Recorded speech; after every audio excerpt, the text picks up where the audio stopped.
एक नया इतिहास लिखेंगे।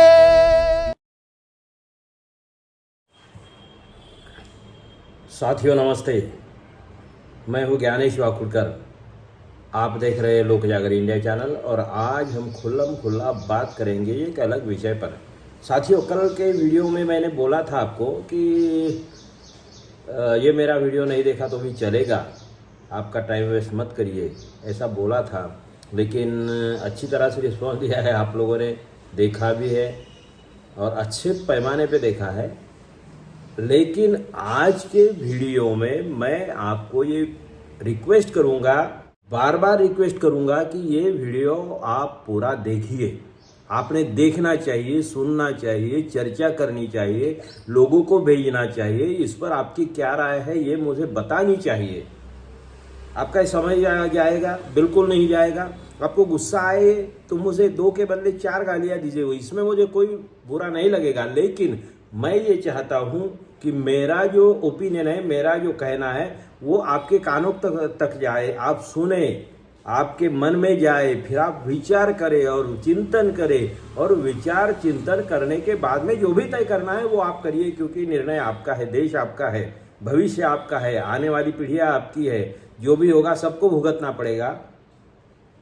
तो साथियों, आज हमारा देश और हमारे देश की राजनीति एक ऐसे मोड़ पे खड़ी है कि बहुत ही बड़ा डेंजर जोन है। लेकिन मैंने मेरी जिंदगी में 3 ऐसे मोड़ देखे हैं जो बहुत ही खतरनाक थे। एक महाराष्ट्र के संदर्भ में था, दूसरा देश के संदर्भ में था और तीसरा भी देश के संदर्भ है, हमारे जनतंत्र के संदर्भ में है, हमारे अगली पीढ़ियों के संदर्भ में है। तो मैं जो शुरुआत करना चाहता हूँ, मैं जो बताना चाहता हूँ, जितना मुझे मालूम है, ये मेरा आकलन है, अनुभव है। और उस समय जैसे कि मैं धर्मपेट कॉमर्स कॉलेज से लेक्चरर करके ज्वाइन कर दिया था मैंने, तब की बात है। मतलब नया नया स्टूडेंट हो गया, एजुकेशन खत्म हो गया और मैंने नौकरी ज्वाइन कर ली। और तब की बात है, हमारे महाराष्ट्र में और विदर्भ में किसानों का आंदोलन बहुत जोरों पर था। शरद जोशी किसानों के आंदोलन के नेता थे। उधर महेंद्र सिंह टिकैत उत्तर प्रदेश और उस इलाके में बहुत बड़े नेता हुआ करते थे किसानों के, उनका भी क्रेज बहुत बड़ा था, बहुत ज़्यादा था। लेकिन शरद जोशी एक ऐसे नेता थे जो शास्त्रीय तरीके से अपनी बात रखते थे, किसानों के समस्याओं के बारे में बोलते थे। उन्होंने किताबें भी लिखी थी। उन्होंने अपना एक विचार रखा था कि किस तरीके से ये सॉल्यूशन निकल सकता है किसानों की समस्याओं के मामले में। तो शरद जोशी का बहुत बड़ा क्रेज हमारे महाराष्ट्र में बन गया था, देश में भी बन गया था। मगर बड़े नेता उधर के महेंद्र सिंह टिकैत ही थे। अब शरद जोशी पढ़े लिखे थे, अमेरिका से अपनी नौकरी छोड़कर आए थे, ऐसा कहा जाता है। हालांकि इस मामले में कुछ और भी बातें कही जाती है, तो वो छोड़ दीजिए, उससे अपने हमें कुछ लेना देना नहीं। कोई अंगूठा बहादुर भी आदमी है, लेकिन अगर उसका आंदोलन सही है, उनका कमिटमेंट अगर सही है, उनकी मेहनत अगर लगन सही है, तो फिर उसकी इज्जत करनी चाहिए और उसका समाज के लिए बहुत अच्छा फायदा होगा, इसमें कोई शक नहीं होता है। तो मेन बात यह है कि शरद जोशी का आंदोलन ऐसे चरम पर था और इतना माहौल बन गया था, इतना क्रेज बन गया था कि ट्रकों से लोग आते थे, गांव गांव से लोग आते थे, पैदल लोग आते थे, अपनी रोटी घर से लेकर आते थे, कपड़े में पल्लू में बांध कर लाते थे अपना खाना, लेकिन शरद जोशी के लिए लड़ते थे। बहुत बड़ा आंदोलन किया उन्होंने। फिर 5 एमएलए भी आए थे, उतना ज़्यादा सक्सेस नहीं मिला उनको, वो भी शरद पवार की पार्टी के साथ में अलायंस करने के बाद में उनके 5 एमएलए जीते थे। अब दूसरी बात यह है, लेकिन तब मैं, हमारे एक बड़े नेता थे, मैं उनके आंदोलन में जाता था, मैं उनकी सभाओं में जाता था, लेकिन मैंने उनका बिल्ला नहीं लगाया था। मैंने शेतकरी संगठना का कार्यकर्ता के हैसियत से अपने को कभी इंट्रोड्यूस नहीं किया। तो वहाँ के जो बड़े नेता थे, जो करीब सेकंड नंबर के थे विदर्भ में, तो भी कम से कम, या महाराष्ट्र में भी, विजय जावंदिया, उन्होंने मुझे बहुत समझाया कि आप ज्वाइन कर लो यार, तुम ज्वाइन कर लो। मुझसे बड़े थे, मैं तो बच्चा ही था समझ लीजिए। तो वो बोले कि तो तुम ज्वाइन कर लो। और एक हमारे डॉक्टर खेड़ुलकर थे, मेरे बहुत परम मित्र थे, बहुत अच्छे आदमी थे, उन्होंने ही हिंगन घाट एरिया में शेतकरी सेना को बढ़ाया, शेतकरी संगठन को बढ़ाया था। तो उन्होंने भी बोला था, मगर मैंने ज्वाइन नहीं किया क्योंकि मुझे लगता था कि शरद जोशी की जो भी रणनीति है, या उसे क्या बोलेंगे, जो भी फिलोसॉफिकल वो रखते थे, किसानों के दुख का दर्द का कारण तो सही बताते थे, मगर सॉल्यूशन जो रखते थे वो गलत था। उससे कुछ होने वाला नहीं है, वो प्रैक्टिकल नहीं है, ये मेरा कहना था। आज का वीडियो भी लंबा हो सकता है, मगर होने दीजिए, कोई बात नहीं। तो मुझे ये लग रहा था शरद जोशी के मामले में कि मैंने विजय जावल जी आपको बोला था कि भाऊ मैं इसलिए ज्वाइन नहीं कर सकता हूँ आपकी संगठना, क्योंकि आपका डॉक्टर डायग्नोसिस तो परफेक्ट करता है, बीमारी का डायग्नोसिस परफेक्ट करता है, लेकिन ट्रीटमेंट में गड़बड़ करता है, उसकी ट्रीटमेंट सही नहीं है और उसकी ट्रीटमेंट से पेशेंट को फायदा होने वाला नहीं है, उटपटांग सॉल्यूशन बताते हैं। ये मेरा दावा था और मैंने नहीं ज्वाइन किया। बाद में वही साबित हुआ, क्योंकि सॉल्यूशन निकला नहीं था। शरद जोशी जो बोलते थे कि भाई अपने उसमें विस्तार से फिर से बोलूंगा, अभी इतने विस्तार में जाना ठीक नहीं क्योंकि और भी पॉइंट है। तो कहने का मतलब मैंने शरद जोशी का आंदोलन नहीं ज्वाइन किया था और बाद में वो ढकोसलेबाजी निकली, कितने टुकड़े हो गए। अब शेतकरी संगठना के नाम पे बिल्ले लगा के लोग घूमते तो है, कुछ करते भी है, थोड़ा बहुत वो कर रहे हैं, कुछ थोड़ा बहुत फायदा भी हो गया होगा, इसमें कोई शक नहीं है। मगर नेहरू जी को कोसना ये उनका सबसे बड़ा बेहतरीन शौक था। ये लोग नेहरू को कोसते हैं, जैसे कि आम्बेडकर आंदोलन वाले हमेशा गांधी जी को कोसते हैं, और आरएसएस वाले तो गांधी नेहरू को सबको कांग्रेसियों को कोसते हैं। तो ये उनके नाम से चिल्लाते रहना, यही शरद जोशी का भी यही काम था कि नेहरू जी ने बंटाधार कर दिया, उनको नेहरू जी समझ में ही नहीं आए। उन्होंने जो भी, क्योंकि और उनके कई नेताओं से मैंने बात भी की, बात के नेताओं से भी बात की, तो वो सोल्यूशन नहीं दे, अंधभक्त ही है वो भी अंधभक्त है। मैं उनके साथ में काम किया है, ईमानदार लोग हैं, इसमें कोई शक नहीं। कुछ लोग हैं बिके हुए हैं, लेकिन बहुत सारे लोग ईमानदार हैं, फिर भी उनको सॉल्यूशन नहीं मालूम, उनके वो रेंज नहीं है उनके इसमें, वो इतनी समझदारी नहीं है उनके पास में, क्योंकि किसानों का सवाल ये इतना साधा नहीं है। तो वो एक माहौल था देश में कि जो शरद जोशी बोलते थे, लेकिन वो फट गया, गुब्बारा फट गया है। लेकिन तब मैं बोलता था कि ये शरद जोशी जिस तरीके से बात कर रहे, काम कर रहे, इसका कल चल के दुष्परिणाम ऐसा होने वाला है कि एक बार ये फ्लॉप हो जाएगा, लोगों के समझ में आ जाएगा, तो फिर सालों तक लोग किसानों के आंदोलन पे भरोसा नहीं करेंगे। किसी भी किसान नेता पे भरोसा करना लोगों के लिए मुश्किल हो जाएगा। और वैसी बात हो गई, आज तक किसानों का उतना बड़ा आंदोलन अभी खड़ा नहीं हो पा रहा है। दूसरा दौर आया केजरीवाल और अन्ना हजारे का। अन्ना हजारे को बलि का बकरा बनाया केजरीवाल ने, और केजरीवाल के आंदोलन को मेरा कभी सपोर्ट नहीं था, कभी मुझे वो सही लगा ही नहीं। वो ढकोसलेबाजी थी और लोगों को उल्लू बनाने का काम था, इसमें कोई शक नहीं, और वो साबित भी हुआ है। हाँ, उन्होंने थोड़ा बहुत किया, एजुकेशन के मामले में, हेल्थ के मामले में थोड़ा बहुत किया, थोड़ा बहुत तो करना ही पड़ेगा। उनको पॉलिटिकली रिजल्ट भी अच्छे मिले हैं, शरद जोशी से बेहतरीन रिजल्ट मिले हैं, मगर उसके पीछे आरएसएस की पूरी स्ट्रेंथ थी, इसमें कोई शक नहीं। बड़ी एक अलग लॉबी थी जो कांग्रेस को बदनाम करना चाहती थी, बर्बाद करना चाहती थी, कांग्रेस को सत्ता से बेदखल करना चाहती थी, और इसीलिए आरएसएस ने भी उनका सारा इंतजाम किया था। आम आदमी पार्टी में या केजरीवाल के आगे पीछे इर्द गिर्द घूमने वाले लोगों में मैक्सिमम आरएसएस के लोग थे। ये भी अभी साबित हो गया, उनके यहाँ से भागने वाले लोग भी आरएसएस मतलब बीजेपी में चले गए, ये तो आपको मालूम है। तो वो भी आंदोलन एक ढकोसलेबाजी थी। वो इसी बात से, क्योंकि अन्ना हजारे से मैं मिला था, यहाँ पे नागपुर में आए थे, तो उनका भाषण सुना, 10 मिनट का बाइट सुना, भाषण क्या, वो पत्रकारों को बाइट दे रहे थे, तो उसमें मैंने सुना तो समझ में आ गया कि अरे यार ये तो बोगस आदमी है। और केजरीवाल इतना बोगस तरीके से लोगों को उल्लू बना रहे थे कि इन लोगों की लाइन ये थी कि एक लोकपाल अगर बना दिया जाए तो इस देश का 80% भ्रष्टाचार खत्म हो जाएगा। देखिए, एक लोकपाल बनाने से देश का 80% भ्रष्टाचार खत्म हो जाएगा। ये इस बात जैसी कोई बेवकूफ़ी हो नहीं सकती, बिल्कुल बेवकूफ़ी भरी बात है। इसीलिए पहले दिन से, और 10 मिनट का भाषण सुनने के बाद में, फिर मेरा भाषण भी हुआ उनके भाषण के बाद में पेंडॉल में, मगर मेरा भाषण सुन के सब लोग फिर बदल गए, मैक्सिमम लोग बदल गए, उनके सुर बदल गए, और बाद में तो मुझे बुलाने वाले थे नहीं, मुझे मालूम था। खैर, मेरी बात ये थी कि ऐसे कैसे हो सकता है भैया, कि एक आदमी के लोकपाल के बनाने से 80% भ्रष्टाचार कम हो जाएगा, ये अगर कोई बताता है तो एक तो आदमी वो बेवकूफ़ है या फिर लोगों को बेवकूफ़ समझता है। तो अन्ना हजारे को इतना समझना, इतनी समझदारी की बात अन्ना हजारे से अपेक्षा नहीं की जा सकती। लेकिन केजरीवाल बड़े चालाक थे, शातिर थे, लोगों को उल्लू बनाना चाहते थे और वो बीजेपी के और या संघ के इशारे पे कर रहे थे, इसमें कोई अब शक रहा नहीं। लेकिन मैं उस मामले में नहीं बोलना चाहता हूँ, ठीक है, कि जिसको राजनीति में आना है या सामाजिक मूवमेंट में आना है और राजनीति करनी है, तो राजनीति करने वाला आदमी दूसरी पार्टी को या जिसके हाथ में सत्ता है उसको सत्ता से बेदखल करने के लिए जो भी बन सके उतने सारे प्रयास करेगा। फिर बीजेपी ने किया होगा, संघ ने किया होगा, केजरीवाल को हाथ में लिया होगा, अन्ना हजारे को हाथ में लिया होगा, तो वो उनका अधिकार भी है ना। जनता ने तय करना चाहिए कि हमने किसके बात पे भरोसा करना चाहिए। जनता को समझना चाहिए कि वोटिंग किसको करना चाहिए। जनता ने इस मामले में सोचना चाहिए।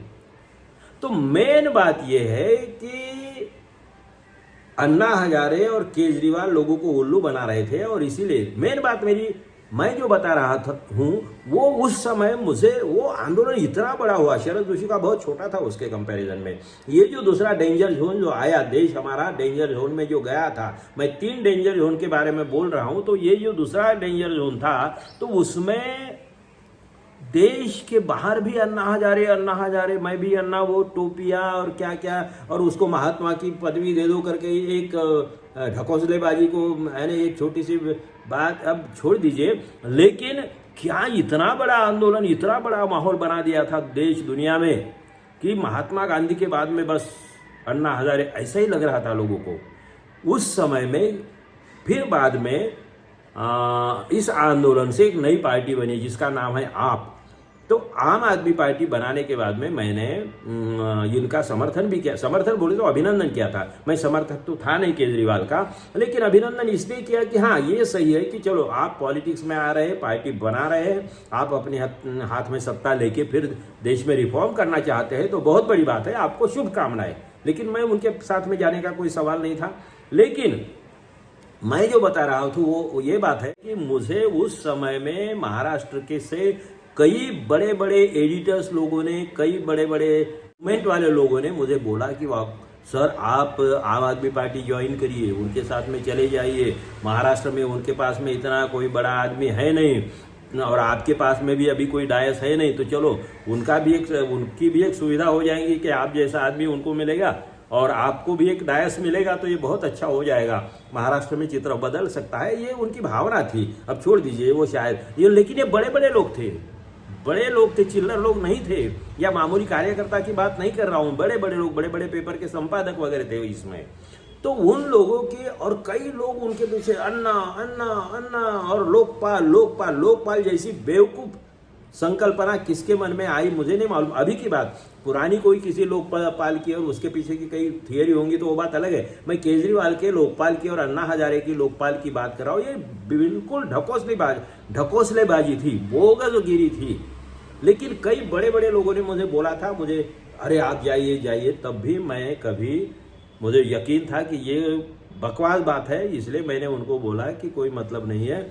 और यही रिपीट करूंगा कि मैंने उनको जवाब दिया था इन लोगों को कि भैया कोई अगर बोलता है कि एक आदमी के आने से 80% भ्रष्टाचार खत्म हो जाएगा तो वो बेवकूफ़ है या फिर लोगों को बेवकूफ़ बनाना चाहता है। और वैसी बात हो गई है, केजरीवाल ने बेवकूफ़ ही बनाया है देश को, इसमें कोई शक नहीं है।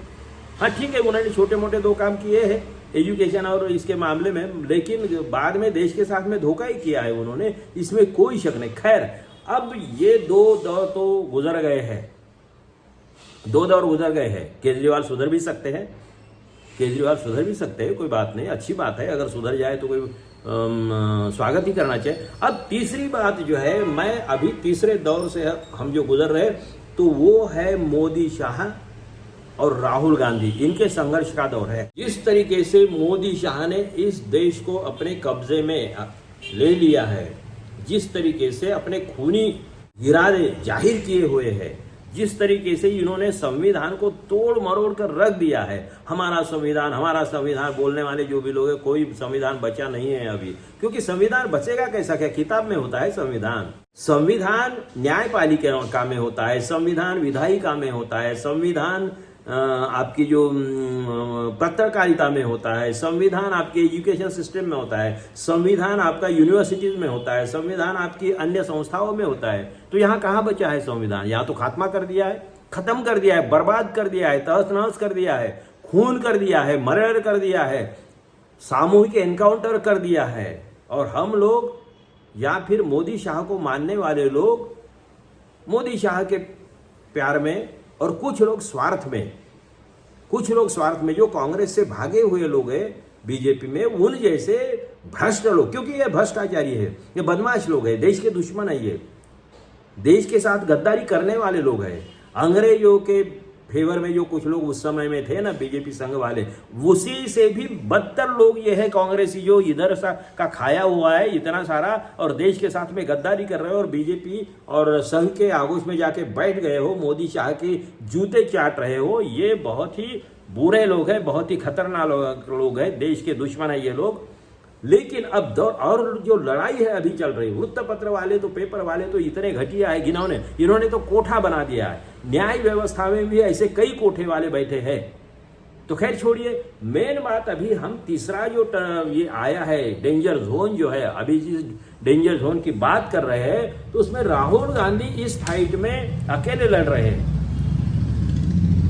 इनके साथ में अकेले लड़ रहे बोले तो बड़े नेता के तौर पे इनके साथ में अखिलेश यादव है, अपना तेजस्वी यादव है, और भी लोग हैं, स्टालिन भी है, और भी लोग हैं जो लड़ रहे हैं, वो तो लड़ रहे हैं। लेकिन नायडू और नीतीश कुमार, ये अभी तक की उनकी गतिविधियां देशद्रोही जैसी ही है, सत्ता के लिए चापलूसी करने वाले जैसे ही है। तो ये लोग भी, देश अगर डूब जाता है, अभी तक जो बुराई देश का सत्यानाश करना था कर दिया, और इससे भी बहुत बुरा दौर आने वाला है अगर ये मोदी शाह को सत्ता से नहीं हटाया गया।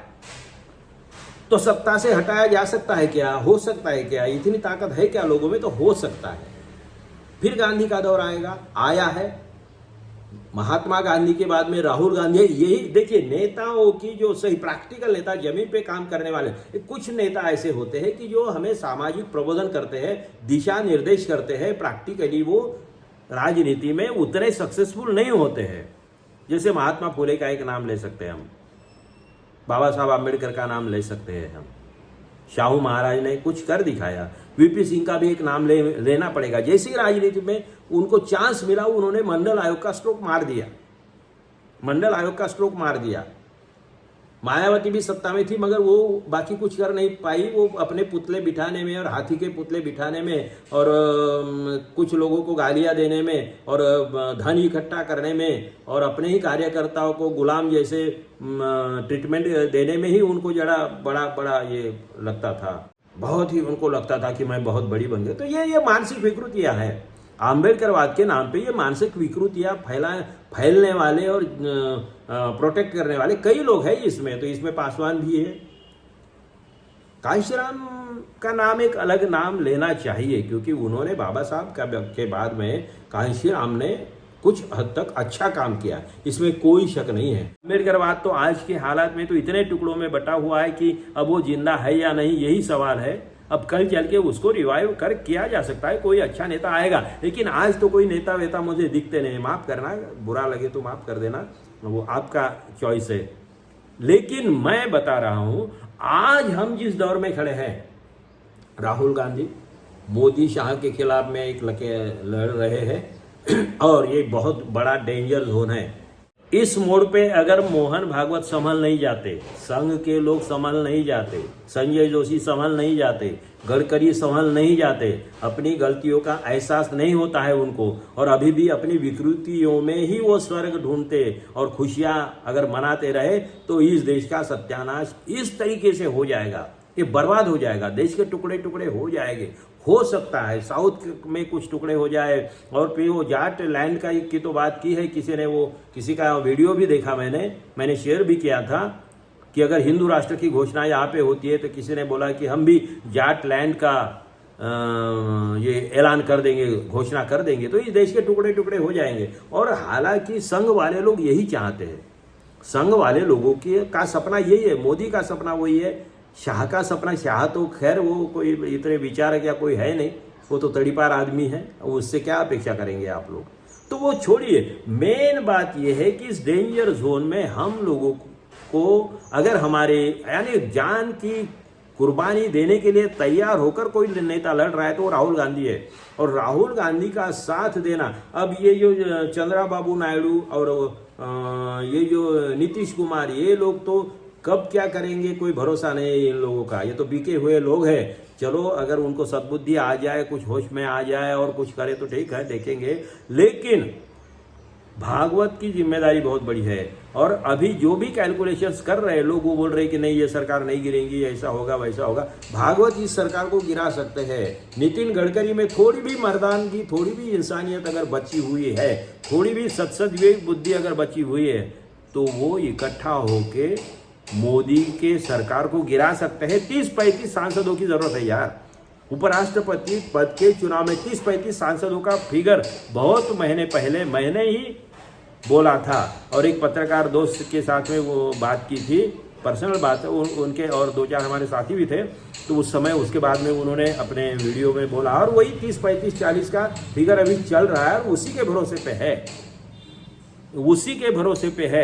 तो आज हमें क्या करना है, देश को एक नया राजकीय नेतृत्व देना है। वो कांग्रेस के बगैर कोई नहीं दे सकता। अखिलेश यादव उनके साथ में है, स्टैलिन है ही, तेजस्वी यादव है, इसमें कोई शक नहीं। ये बहुत अच्छी बात है और यंग नेता है।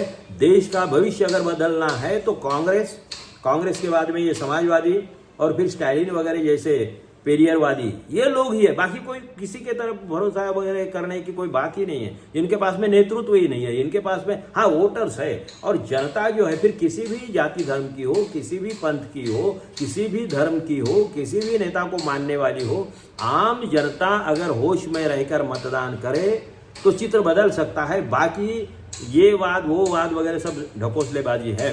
तो तीसरे डेंजर जोन में आज हम खड़े हैं और यहाँ से हमें आगे बढ़ना है तो राहुल गांधी का साथ देना पड़ेगा। पार्टी आपकी कोई भी हो, कुछ भी हो सकती है। और ये किसानों के अलग अलग टुकड़े, आम्बेडकरवादियों के अलग अलग टुकड़े, फिर वो गांधी को, फिर वो नेहरू को दोष देंगे, तो ये सब अब बंद करना चाहिए। ये बाद में करते जाइए। आपके पास में एक तो सही विचारधारा है नहीं। आम्बेडकरवाद वगैरह जो तो बाबा साहब आम्बेडकर ने जो लिखा वो बात अलग है। प्रैक्टिकल पॉलिटिक्स में उसका अभी कोई औचित्य नहीं रहा है, अभी तो नहीं बचा है। फिर उसकी पुनर्रचना करनी होगी, नए तरीके से उसका कुछ प्लानिंग करना होगा, तब कहीं जाके कुछ चांस बन सकता है। अभी तो कुछ नहीं है, अभी कुछ नहीं है। बिल्कुल गलतफहमी में मत रहिए। तो हमको किसी को भी गलतफहमी में नहीं रहना चाहिए।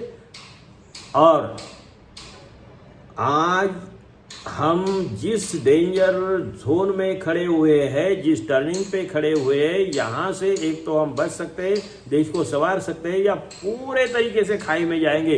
बुद्ध का देश है, गांधी का देश है, और यही लाइन पे हमें आगे बढ़ना होगा।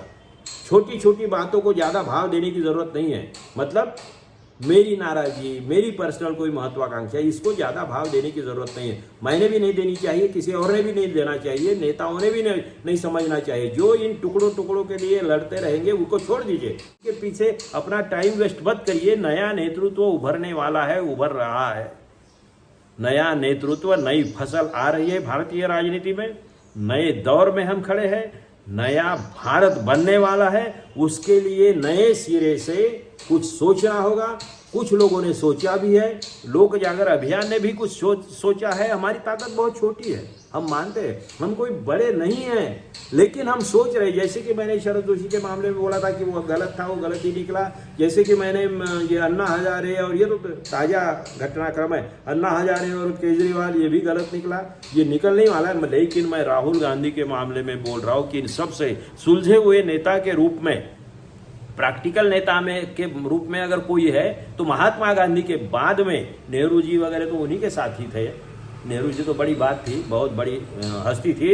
लेकिन नेहरू गांधी के बाद में अगर कोई नई पीढ़ी की बात कर रहा हूँ, मैं नई पीढ़ी की बात कर रहा हूँ। तो राहुल गांधी जैसे नेता की देश को ज़रूरत है और राहुल गांधी ही कल के नेता है, ये ध्यान में रखिए, ये समझ लीजिए। आपको अच्छा लगे या बुरा लगे इससे कोई लेना देना नहीं है, जो सच्चाई है वो सच्चाई है। कल के नेता राहुल गांधी है, इस देश को बचाने के लिए वो जी जान से लड़ रहे हैं, उनका साथ देना होगा। और जो जो विरोध में जाएंगे राहुल गांधी के, तो दूसरे लोग, नई टीम उनके फेवर में बन जाएगी, इसमें कोई शक नहीं। मोदी शाह वर्सेस राहुल गांधी, ऐसी लड़ाई में संघ ने भी मोदी शाह के खिलाफ लड़ने का ये आखिरी मौका उनके लिए है। अगर यहाँ पे फिसल गए, यहाँ पे अगर उनकी हिम्मत अगर धोखा दे गई, उनका करेज अगर धोखा दे गया, इस ऐसे मोड़ पे अगर भागवत और ये गडकरी जैसे लोग अगर कच्चा खा गए, तो सबसे पहला वार तो भागवत और गडकरी पे होगा। ये मैंने कई बार बोला है, अभी भी बोल रहा हूँ, आपको याद दिला रहा हूँ। आप ये वीडियो पूरा सुनिए, पसंद आए तो लोगों को भेजिए। हमारा लोक जागर इंडिया चैनल अब करीब मॉनिटाइज हो गया है, तो अब वो अधिकृत घोषणा आ जाएगी, 1-2 दिन में हो जाएगा, मतलब समझ लीजिए 1 हफ्ता लग सकता है फॉर्मेलिटी कंप्लीट करने के लिए। मगर टर्म्स कंडीशंस जो है तो वो तो करीब अब पूरी ही हो रही है। ये वीडियो आप तक जाएगा, तो ये वीडियो आप लोगों तक पहुंचाइए, सुनिए, सुनाइए, लोगों को पहुंचाइए। कुछ गलतियां हैं तो हमें बताइए, कुछ सही है तो अप्रिशिएट भी करिए। लोक जागर इंडिया चैनल को आर्थिक रूप से भी मदद करिए और कम से कम इसका प्रचार प्रसार करने के लिए तो मदद करिए। आप देखते रहिए लोक जागर इंडिया चैनल। शुक्रिया, धन्यवाद। आने वाला कल है, यही मेरे देश का कल है। एक नया इतिहास लिखेंगे।